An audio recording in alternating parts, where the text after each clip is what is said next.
अब स्कूल जाने वाली लड़कियों पर हमले तेज हो रहे हैं। पिछले स्कूली छात्राओं को जहर देने का मामला सामने आया था और अब लड़कियों के स्कूल में जहरीली गैस के हमले की खबर सामने आई है। एक साथ करीब 10 स्कूलों पर इस तरह का हमला किया गया, जिसके बाद 100 से ज्यादा छात्राओं को अस्पताल में भर्ती करना पड़ा। बच्चियों को सांस लेने में तकलीफ होने लगी। अचानक बच्चियों का दम घुटने लगा। किसी को कुछ समझ नहीं आया और हर तरफ अफरा तफरी का माहौल बनता दिखने लगा। एक साथ कई स्कूलों पर इस तरह से जहरीली गैस का हमला चौंकाने वाला है। ऐसा लगने लगा जैसे कोई कट्टरपंथी संगठन जानबूझकर लड़कियों को पढ़ने से रोकना चाहता है, उनके दिल में डर पैदा करना चाहता है।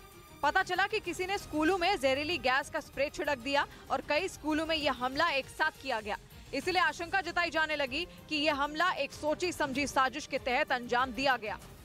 और ये आरोप इसलिए अहम है क्योंकि पिछले करीब 4 महीने से ईरान में महिलाओं को बराबरी के अधिकारों पर जंग छिड़ी हुई है। हिजाब के विरोध में तो वहां की जनता ने ऐसा आंदोलन किया था कि इस्लामिक रिपब्लिक की बुनियाद तक हिलती हुई दिखने लगी थी, जिसे काबू में करने के लिए ईरान की फौज तक को मोर्चे पर लगना पड़ा। इन आंदोलनों में स्कूली छात्राओं और कॉलेज की छात्राओं ने भी बढ़ चढ़कर हिस्सा लिया था। जहां तक कि सार्वजनिक जगहों पर बच्चियों ने हिजाब को जलाकर सरकार को सीधी चुनौती तक दी थी। माना जा रहा है कि अब सरकार के समर्थन वाले कट्टरपंथी संगठन ईरान की लड़कियों से बदला ले रहे हैं। वो लड़कियों को पढ़ने से रोकना चाहते हैं ताकि वो इस लायक ही ना बन सके कि कभी सरकारी नीतियों के विरोध में खड़ी हो पाएं। सबसे हैरानी की बात ये कि जहरीली गैस का स्प्रे करने वाले हो या लड़कियों को जहर देने वाले हो, अब तक उनकी पहचान नहीं हो पाई है।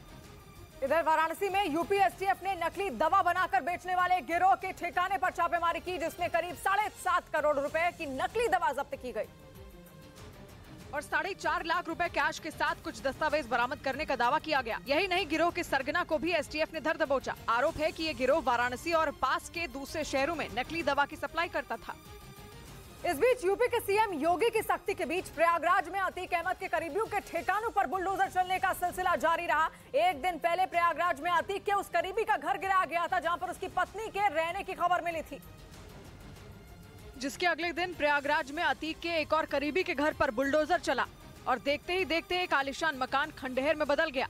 विधानसभा में योगी लगातार बता रहे हैं कि उमेश पाल हत्याकांड के आरोपी अतीक अहमद और उसके बेटे को वो पकड़कर ही दम लेंगे, जिसका नतीजा बाहर दिख रहा है क्योंकि अतीक के हर उस करीबी पर शिकंजा कसा जा रहा है जिसने उसके काले कारनामों में उसका साथ दिया। प्रयागराज में ऐसे लोगों की अच्छी खासी तादाद है। यहाँ पर लोग अतीक अहमद के नाम से ही कांपते थे। कोई अतीक अहमद को अपना चाचा बताता था। हालांकि ये लोग अतीक से कोई रिश्ता नहीं मान रहे। अतीक अहमद के परिवार से कतई नहीं। योगी के आदेश के बाद यूपी पुलिस अतीक अहमद के बेटे को ढूंढ रही है, जबकि वो अदालत में सरेंडर करना चाहता है। यानी वो लुका छुपी का खेल खेल रहा है, जिसे योगी समझ गए और इसीलिए उन्होंने बुलडोजर निकाला और प्रयागराज केस के आरोपियों पर चौतरफा शिकंजा कसना शुरू कर दिया।